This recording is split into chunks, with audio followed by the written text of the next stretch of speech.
What's more important, quality time or quantity time? Hi, this is Tony Agnesi.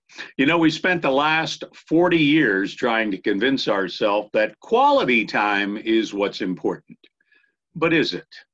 In today's time, famine, fast-paced business comes first. Two parents working are the norm. And finding time for anything is difficult.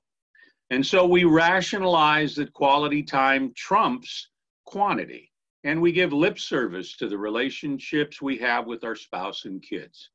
We promise to spend quality time with them, but we rarely do. A survey a few years ago said that the average child spends about 30 minutes a week with his mom and about 15 minutes a week with his dad. It's hardly quality time, isn't it? 2,500 fifth graders were asked, what's the one thing you want to have more of? Their reply, more time with mom and dad. And it's not that once a year trip to the zoo or the amusement park they're talking about. No, they're just talking about getting together, hanging out, being together, and being close. Has the myth of quality time become a self-serving rationalization for not spending time with our families? Is it a way of deluding ourselves into shortchanging our children and spouses?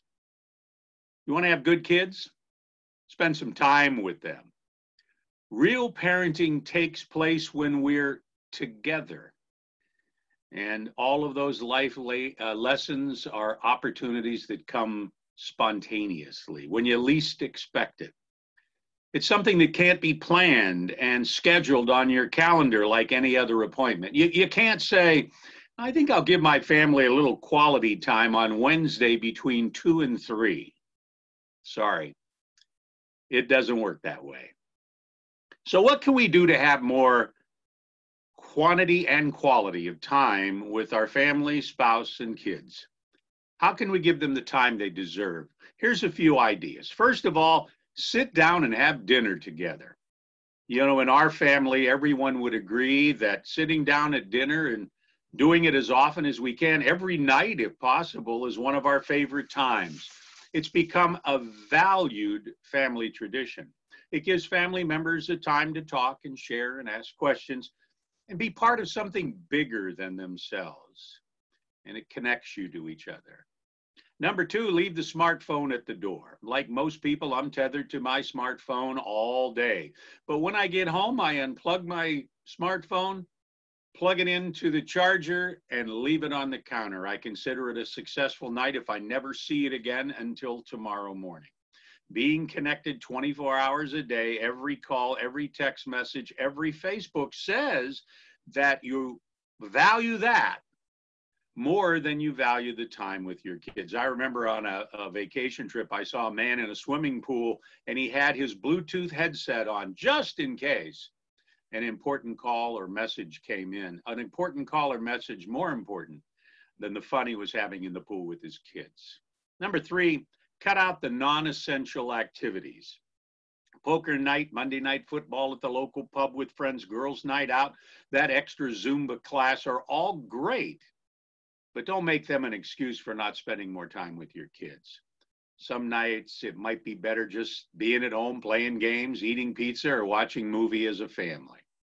Plan that special date night with your spouse, husband or wife this week, and then next week take that same amount of time and spend it as a family.